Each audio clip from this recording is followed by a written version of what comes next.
दोनों भाइयों के बीच मनमुटाव बहुत बढ़ चुका था। एक ही घर था जिसके बीच में दीवार खिंच गई। हुआ यह कि छोटा बेरोजगार था। छोटे की शादी के बाद घर का खर्चा बढ़ गया था। शुरू शुरू में सब ठीक चलता रहा, लेकिन बिन ब्याही भैंस और बेरोजगार आदमी की कौन कद्र करता है। घर के फैसलों में अपनी उपेक्षा होते देख छोटे ने विद्रोह कर दिया। बड़ा तो जैसे ये ही चाहता था। मनमुटाव बढ़ते बढ़ते घर के बीच दीवार के रूप में खड़ी हो गई। बिना बोले ही होली का त्योहार भी गुजर गया। रंगों की बारिश में भी दोनों भाई भीग न पाए। कल शीतला सप्तमी थी।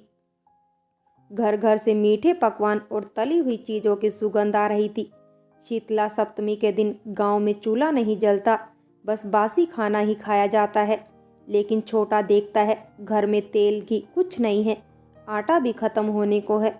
मजदूरी करने का मतलब था रोज कुआं खोदना और पानी पीना। बड़े भाई के चूल्हे से तरह तरह के व्यंजनों की आती हुई सुगंध छोटे के ठंडे पड़े चूल्हे को लजा रही थी। पति पत्नी ने एक दूसरे को देखा। दर्द आंखों से बहकर अश्कों के रूप में बाहर आ गया, लेकिन कोई कुछ नहीं बोला। बचे आटे से बनी रोटियां कल शीतला माता को भोग चढ़ाने के लिए रखकर दोनों भूखे ही सोने की तैयारी करने लगे। उधर बड़ा भाई कई दफा दीवार के पार से छोटे की रसोई को सूंघने का प्रयत्न करता रहा। वो समझ गया कि छोटे का चूल्हा ठंडा ही रह गया था। उसका हृदय भर आया, किंतु पत्नी के डर से बैठा रहा। झगड़े के दौरान देवर भाभी को बहुत कुछ बोल गया था।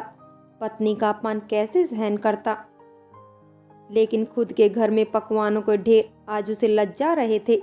दुखी मन से वह पेट दर्द का बहाना करके भूखे पेट ही बिस्तर पर लेट गया।